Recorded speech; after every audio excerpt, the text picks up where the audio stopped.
Okay, now we're going to look at a situation where we have co-tenants again that is, they are owners in a piece of property where it says they have an undivided interest. Those are known as co-tenants.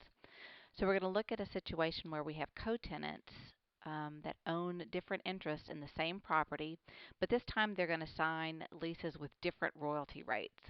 So let's start again with our hypothetical, and that is that Mike Brady of the Brady Bunch conveys his property to his three sons, Greg, Peter, and Bobby. But he doesn't assign it equally. He gives them different percentages in the land. So Greg is going to get a 50% interest because he's the oldest. Bobby's going to get, Peter's going to get 30%, and Bobby's going to be 20%. Now this time they're each going to sign leases with a different royalty rate. So Greg is going to sign a 1/8 royalty, a lease with a 1/8 royalty. Peter is going to sign a lease with a 3/16 royalty, and Bobby is going to sign a lease with a 1/6 royalty. So let's look how we would calculate both the working interest and the net revenue interest. And again, I'll remind you, some people like to think about this as being the joint interest billing deck, and some people like to think about this as being what's going to appear on the division order. So if we start with Greg, the calculation is going to be, we're going to take his royalty rate, which is a 0.125, and we're going to multiply it times the interest that Mike gave him. So 0.125 times a 0.50,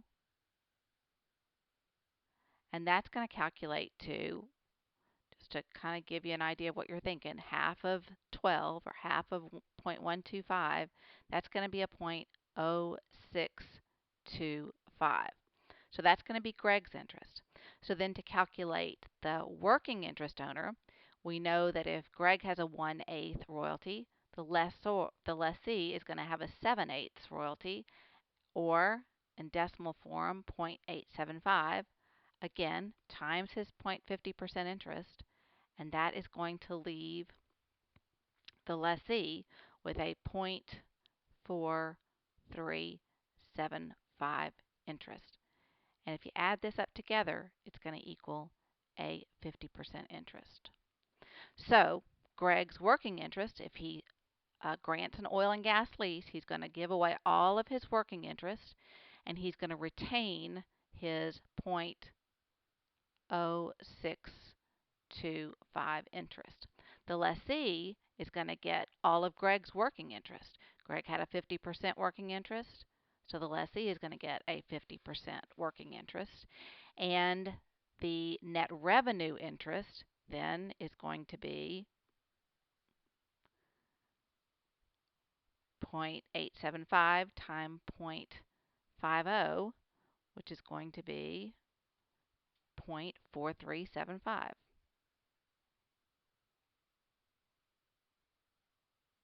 Okay, so that is Greg's share of the interest. And again, if you add this up, it's going to equal 0.5. So now let's look at Peter. Peter, we're going to do the same kind of calculation with Peter, but this time we're going to use a 3/16 times a 30% royalty. 30% interest in the property. So we're going to go 0.1875, that's 3/16, times his 0.30, his 30% interest, 30% undivided interest, and that's going to give us 0.05625. So now we know that if he has a 3/16 royalty, that's going to leave the lessee with a 13/16 royalty, which is a 0.8125 times his share, which is 0.30 or 30%, and that's going to equal 0.24375. And if you add this up together, 5 and 5 is 0. 9, 10, 9, 10, 9, 10. You're going to end up with a 30% interest. Okay, so what we're going to write on the joint interest billing deck is once he grants an oil and gas lease, he loses all of his working interest. The lessee is going to get that working interest, so the lessee is going to get 30% here. The net revenue interest for Peter is going to be this 0.05625. Oh, sorry, let me get that better.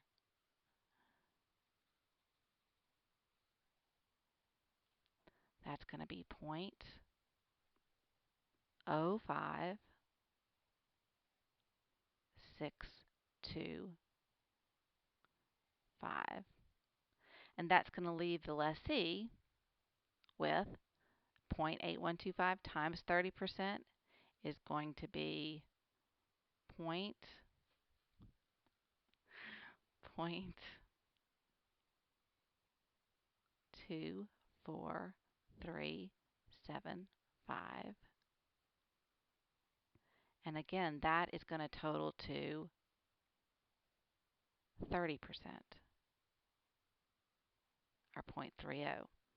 Okay, now let's move on to Bobby. Little Bobby only got 20% interest. So what we're going to do for Bobby is we're going to say we're going to take his 1/6 royalty rate that we put in the oil and gas lease, and we're going to multiply it times his share. So again, that's going to be 1/6 is a 0.166666 ad infinitum times his 20% share, which is going to give him 0.03334. Oh, almost ran out of room there. So then we're going to look at what the lessee gets. If he gets 1/6, they're going to get the remaining 5/6, and that is calculated as a 0.83333 times 0.20%, or 0.20, I'm sorry, and that is going to be equal to a 0.1666, uh-oh, sorry, ran out of room, 7 interest. Okay, so if we add that up together, we're going to get a 0.20. So let's put the numbers in for Bobby.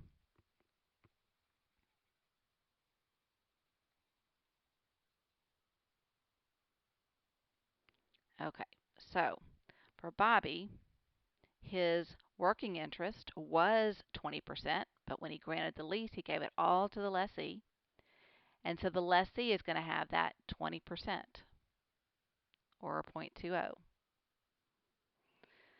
So for the net revenue interest, Bobby is going to have a 0.0333334, and the lessor is going to have a 0.166666,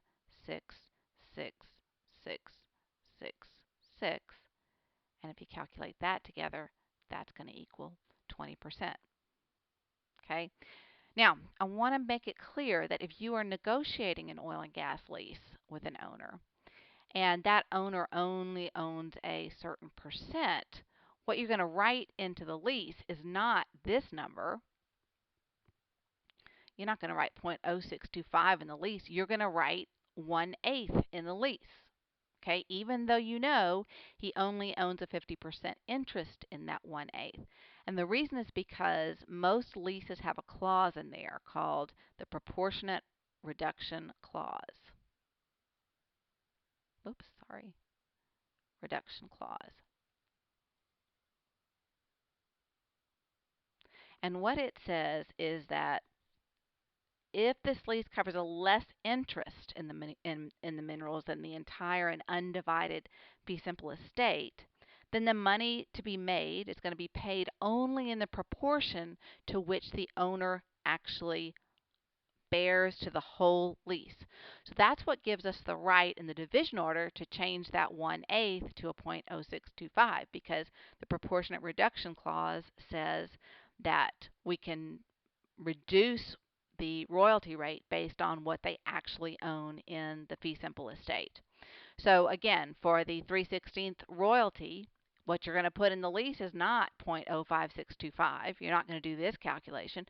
You're going to put 3/16 in the oil and gas lease, and that's going to, again, cause the proportionate reduction clause to kick in.